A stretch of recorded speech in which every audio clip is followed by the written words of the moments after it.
کوئی احسان کرتا ہے تو کم از کم 5 کام ایسے ہیں جو ہمیں کرنے چاہیے۔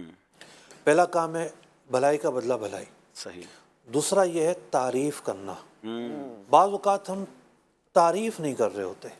اچھا، تعریف اس لیے نہیں کر رہے ہوتے کہ ہمیں بعض اوقات پتہ ہی نہیں ہوتا کہ اس نے ہمارے اوپر کوئی احسان بھی کیا ہے۔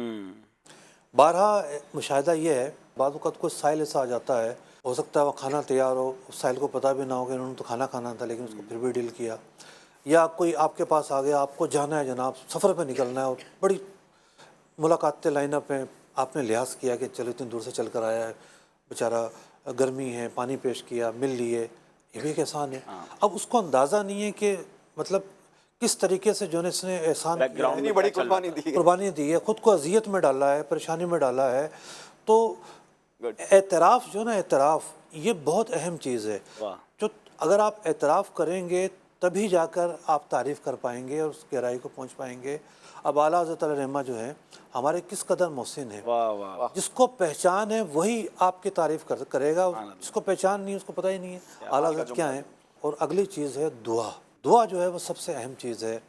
انسان کی زندگی میں کچھ محسن ایسے ہوتے ہیں انسان یاد بھی نہیں رہتا، تو دعا جو ہے جنرل دعا تمام محسنین کے لیے، اور جو یاد ہوں خاص ان کے لیے ہر قبولیت کے موقع پر، یہ جو ہے وہ بدلہ ہے احسان کا جو ہمیں قرآن و حدیث نے بیان کیا ہے۔